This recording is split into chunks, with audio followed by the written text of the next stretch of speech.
I'm back for Dusty S's ongoing coverage of the Blast TV Austin Major. I'm here with n0thing following the Team America versus Stream Team Showmatch. So, tough loss for North America today. Regrettable play against the ohnePixel. Will the ohnePixel loss haunt you forever?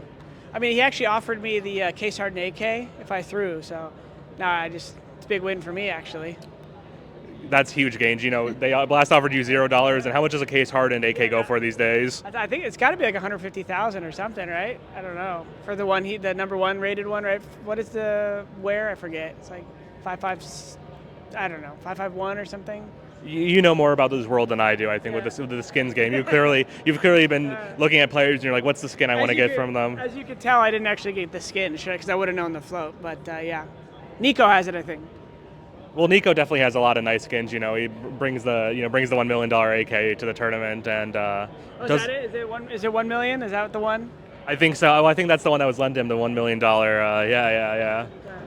Now, but getting serious about that show match, was it a good time playing with Lige and especially Skadoodle, your former teammate, Grim, who is kind of the next generation of players, and then Gooseman, of course. Was that a good experience for you?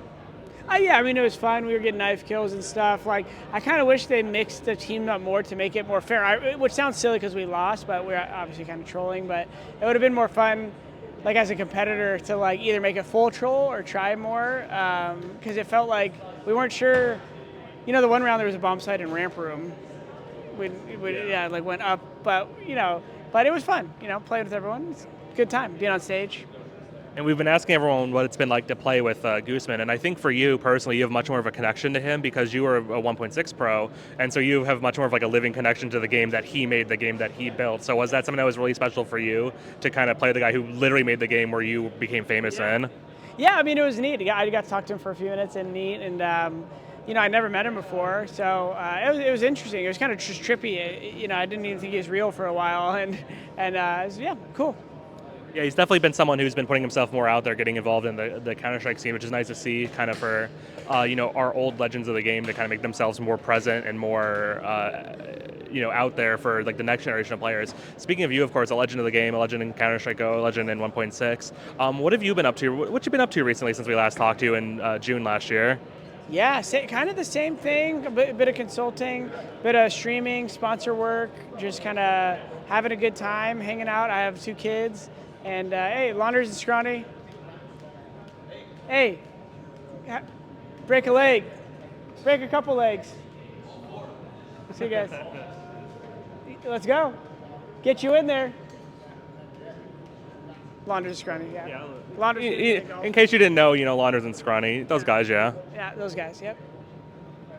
So about, so you've been up to family man, streaming, working, consulting.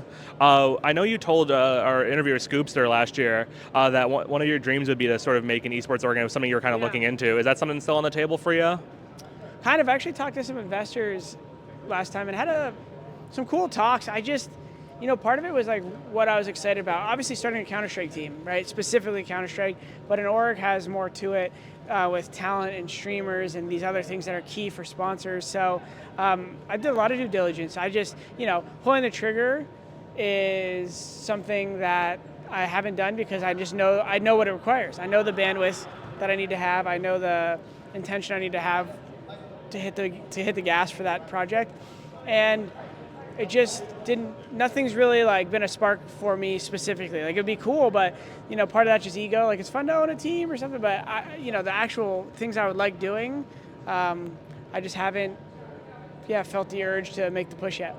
Of course, we've seen a lot of streamers and content creators launch orgs in the past 2 years, especially in the Valorant space. For example, Mnmzzz Esports came into existence around the time you gave that interview. Seeing those guys struggle and be very candid about how hard it's been and how in esports, Mnmzzz Esports, Ludwig, a lot of them have been very candid about the struggles, with having an org. And, we don't expect to make money in esports, of course, but they're like, how much money I've been losing. Yeah. Did that scare you off at all? Is that something you were kind of conscious of, is how they struggled? Well, I mean, as you said earlier, I've been part of org since, first big one I signed for would probably be like Evil Geniuses in 2008, January 2008. And so since then, from Evil Geniuses to Complexity to Cloud9, even successful orgs I've watched, the owners would laugh if you told them you wanted to start a team because as much as, like, someone like Cloud9 established a solid brand, had good partners.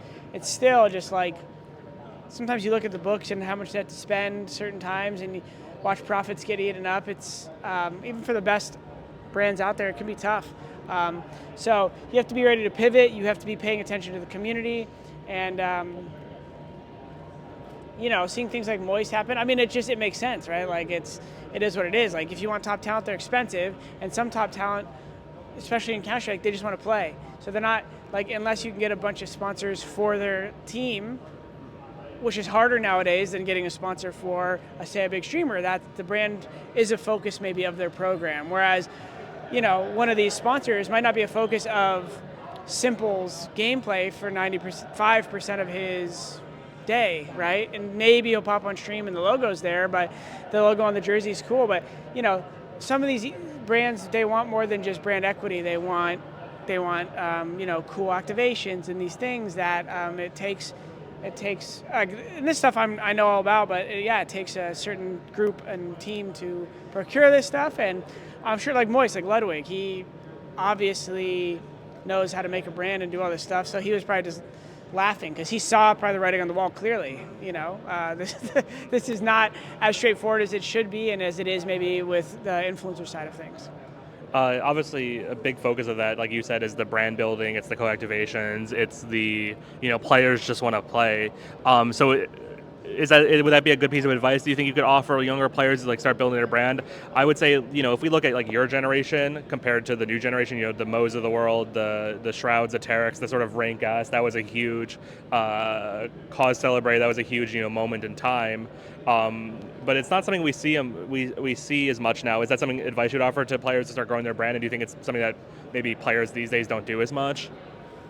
Yeah, I mean, I think some people sometimes it's as simple as people aren't as comfortable with it, but I think it's a good thing, right? Like, until we have the broadcast revenue of the NFL or MLB or something, and you get that level of income, it's just a reality. It's if you want to keep, like for instance, for myself, even if I won every major I played in, I couldn't retire, on that money alone.